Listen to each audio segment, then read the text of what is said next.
और वहां पर एक महिला, नाम नहीं लूंगा, मुझे नाम पता है पर मैं नाम नहीं लूंगा, उस महिला के माध्यम से बोला जा रहा था कि एक नई व्यवस्था हम लोगों ने शुरू की है। हमारी व्यवस्था में जो नए लोग हैं वो पंडितों से कथा नहीं कराते गुरुजी। क्या बोले? गुरुजी पंडितों से कथा नहीं करवाते। उन्होंने अपने कई नए लोग शुरू किए, अपने नए लोगों को प्रशिक्षण दिया, अपने नए लोगों के माध्यम से ये लोग एक नई व्यवस्था लेकर आए। मैं आप लोगों से पूछना चाहता हूँ इस मंच के माध्यम से, क्या ये नई व्यवस्था है? हम तो जाते हैं। क्या ये नई व्यवस्था है जो आप लोग देख रहे हैं? ये नई व्यवस्था है क्या? नहीं, ये नई व्यवस्था नहीं है। हमारा इस व्यवस्था के साथ हजारों लाखों सालों का संबंध है। और एक धीरेन्द्र शास्त्री किसी एक स्टेज पर बैठकर हमारे गौड़ी पुणे और हमारी व्यवस्था पर ना सवाल खड़ा कर सकता है और ना ही उस पर बात करने की औकात रखता है। दोस्तों, मुझे कभी कभी शर्म आती है अपने आप पर कि क्या हम लोग इतने कमजोर हैं कि ऐसे लोगों का विरोध नहीं कर सकते?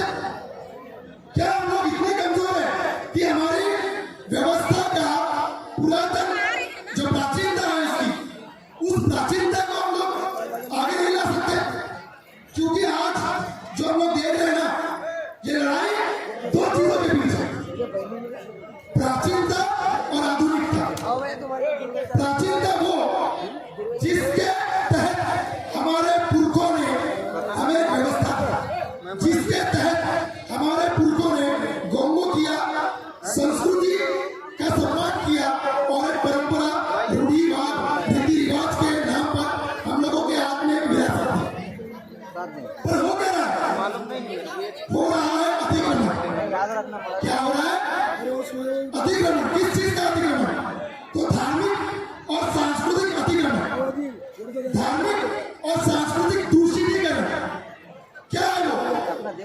कि हम लोग हमारे सभ्यता का, हमारी संस्कृति का जो प्राचीन, उसकी जो प्राचीनता है, उसकी प्राचीनता को छोड़कर कुछ नया ही करने लगे, कुछ अलग ही करने लगे।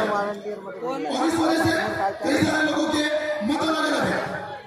हर कोई व्यक्ति अपने अपने हिसाब से गौड़ी पुणे को या उसकी व्यवस्था को डिफाइन करने की कोशिश करता है, पर हम किस तरह से डिफाइन करते हैं ये महत्वपूर्ण नहीं है।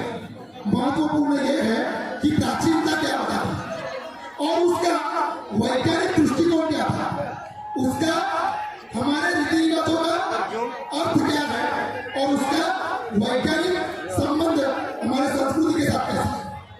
ये चीजों के लिए खोज करनी पड़ेगी। और प्राचीनता के बारे में बता देना चाहता हूँ कि आज हमारे स्टेज पर, हमारे इस प्रबोधन कार्यक्रम के पहले यहाँ पर बहुत सारे राजनीति से संबंधित बहुत सारे लोग यहाँ पर आते हैं। मैं उन लोगों पर कोई टीका टिप्पणी नहीं करूँगा, लेकिन होता क्या है, आप किसी भी राजनीतिक पार्टी में हो सकते हो, किसी भी, लेकिन आप गौंडियन होने के नाते, एक ट्राइबल होने के नाते आपका एक कर्तव्य है, वो आप भूल जाते हैं। अगर आपको अपनी जेबें भरनी होगी, अगर आपको अपने आने वाली पीढ़ियों का भविष्य सिक्योर करना होगा, इसके लिए अगर आपको अपने समाज को अंधे कुएं में ढकेलना पड़ रहा है, तो क्या आप ये तय नहीं कर सकते कि हमें क्या करना चाहिए और क्या नहीं?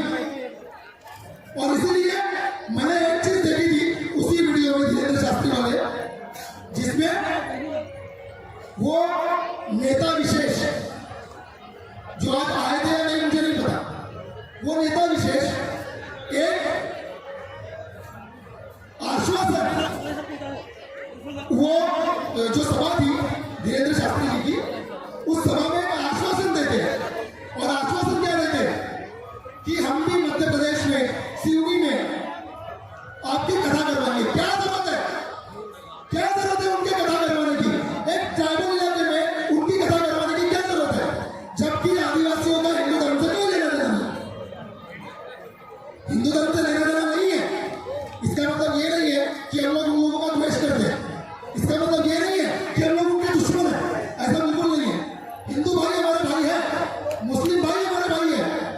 क्रिश्चियन भाई हमारे भाई है, लेकिन हमारा पुणे, हमारी संस्कृति अनूठी है और वो उन लोगों से अलग है। अगर ऐसा होता कि धीरेन्द्र शास्त्री जिस तरीके से बोल रहे थे कि नहीं आप हमारी व्यवस्था से हो, वो लोग जो है वो लोग गलत कर रहे हैं। दादा यासिन मरकाम का नाम लिया गया था और भी बहुत सारी चीजें बोली गई। इस पर मैं बोलना चाहूंगा धीरेन्द्र शास्त्री जी, इस मंच के माध्यम से, धीरेन्द्र शास्त्री जी, मैं 6 दिन वाला हूं, मैं पेंदा 6 दिन वाला हूं।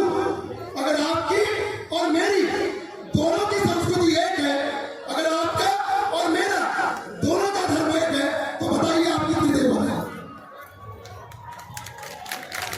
बताइए कितने देर वाले हो?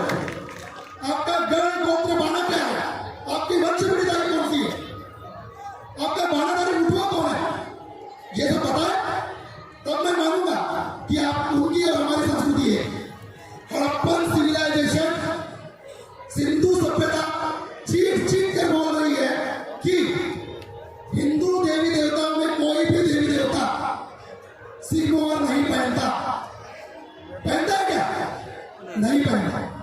अगर वो सिग्मोहर नहीं पहनता और हमारे पुणे व्यवस्था में सिग्मोहर धारी हमारे पुरखा है, सिग्मोहर धारी हमारे पेड़ निराग है, तो इसका मतलब ये है कि हड़प्पन सिविलाइजेशन से आपका दूर दूर तक संबंध नहीं है और हमारा डायरेक्ट संबंध। आग उठाए, फोन लाऊन देना। बस ज्यादा नहीं बोलूंगा क्योंकि पागल बोल रहे हैं। दिखना है, बहुत थक गए काफी सारी चीजें सुनकर।